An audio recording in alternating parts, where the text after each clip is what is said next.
बिस्मिल्लाहिर्रहमानिर्रहीम। फरवा voice channel में आपको खुश आमदीद कहते हैं। तलाक और बच्चे। मियाँ बीवी में तल्ख कलामी हुई। कोई घरेलू वजह थी जो हर घर में हर रोज़ होती रहती है। दोनों का एक बेटा भी था। साबर ने अपनी बीवी जोया को गाली दी।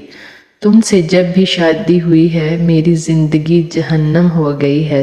जोया भी चिल्लाकर बोली, तुमने मुझे इतना दर्द दिया है, मैं अब दुआ करती हूँ मुझे मौत आ जाए। अब तुम्हारे साथ एक सांस भी नहीं ले सकती मैं। झगड़ा किसी बड़ी बात पर नहीं था। साल का बेटा माँ बाप को झगड़ते देख रहा था। बेटा बहुत परेशान था।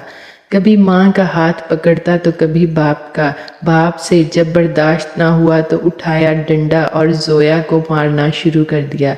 जोया चीखने चिल्लाने लगी। चीखों की आवाज़ सुनकर अहले मोहल्ला आ गए।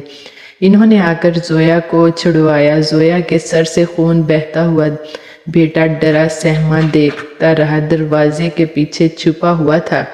साबर ने चलाकर कहा, इसमें तुमको तलाक देता हूँ। 3 बार तलाक बोला और जोया बेटे को लिए मैके आ गई। बेटा था कि इसके दिल में एक अजीब सा डर घर कर चुका था। वो सबसे डरने लगा था। 4 साल का बेटा वो अम्मी की गोद में लेटा हुआ था। अम्मी का दुपट्टा मुंह में ओढ़े सो जाता। माँ से एक पल के लिए भी जुदा ना होता। इधर बाप ने कोर्ट में केस कर दिया। बेटा मैं अपने पास रखूंगा। कोर्ट से आई खत मौसूल हुआ। जोया के भाई ने खत पढ़ा। बताया, साबर ने बेटे को अपने पास रखने के लिए केस दायर किया है। अगले हफ्ते सुनवाई है। बेटा माँ के पल्लू से लगा हुआ। अम्मी बाबा ने क्या कहते हैं? बेटा अब 6 साल का हो चुका था। माँ ने बताया, कुछ नहीं बेटा। माँ बाप को जुदा हुए 2 साल गुजर गए थे, लेकिन बेटा आज भी जब वो झगड़ा याद करता तो वो बुखार में मुब्तला हो जाता। पहली सुनवाई हुई। साबर का वकील काफ़ी बड़ा वकील था। केस साबर के हक में जा रहा था। जोया महसूस कर रही थी कि मैं बेटे को हार जाऊंगी।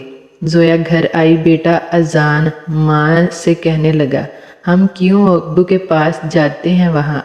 अब्बू मुझे कहीं कह रहा था मेरी अम्मी गंदी है, इसके पास ना रहो। बेटे ने माँ का मुंह चूमा। हल्का सा मुस्कुराया। मेरी अम्मी गंदी नहीं है पापा, गंदा है। माँ की आंख से आंसू बहने लगे। बेटा जो अभी 6 साल का था अपने नन्हे हाथों से माँ के आंसू साफ करने लगा। माँ क्यों रो रही हो? मैं आपको छोड़कर नहीं जाऊंगा बेटा। माँ की गोद से में लेट गया। इतने में जोया का भाई आया। जोया की तरफ देखकर बोला, हम केस हार जाएंगे। अजान को इसके बाप के हवाले करना पड़ेगा। इसका वकील बहुत बड़ा वकील है। जोया खामोश हो गई। बेटे का मुंह चूमने लगी। कभी पाँव चूमती, कभी हाथ, कभी सर। अजान सोया हुआ था। जोया ने जोर से सीने से लगाया और रात भर रोती रही। अजान ने दुकान से आइसक्रीम ली और फ्रिज में रखी। नानी ने से कहने लगा, नानो मैं आकर खाऊंगा। माँ ने अजान के चेहरे को हाथ में भरा और आहिस्ता से बोली, अजान बेटा, मम्मा साथ ना कभी हुई तो खाना टाइम पर खाया करना, जिद ना किया करना और दुकान की गंदी चीज़ें ना खाया करना। रोज़ दांत को ब्रश किया करना। मामा तुमको रोज़ देखा करेगी यहाँ से।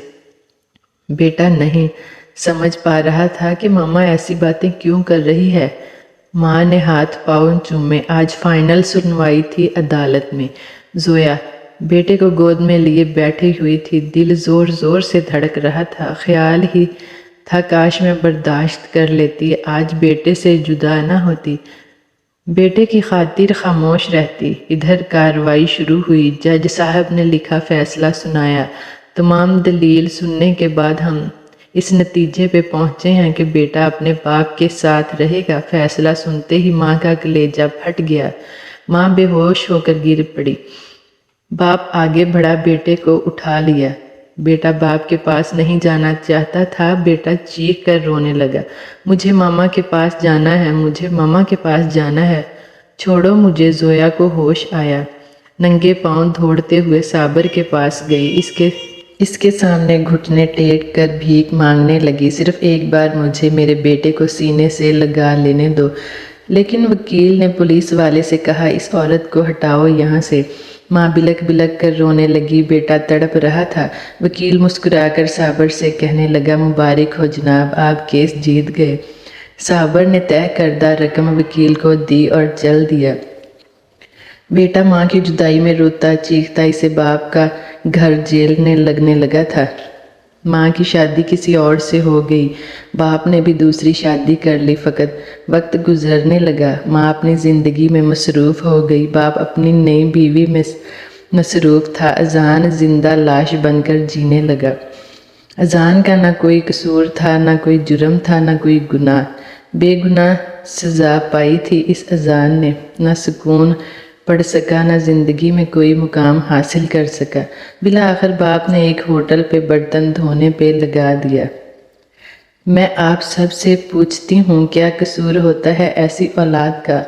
आप में इतनी बर्दाश्त नहीं होती कि एक दूसरे की गलतियाँ माफ़ कर दी जाएं। सब्र ख़त्म हो चुका है, एक दूसरे पे इल्ज़ाम लगाते हो।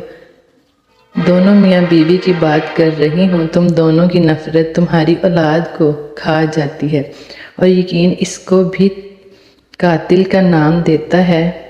पहली शादी में एक दूसरे की छोटी छोटी बातों को बर्दाश्त नहीं करते हो और दूसरी शादी में बड़ी से बड़ी बात पे कंप्रोमाइज़ कर लेते हो।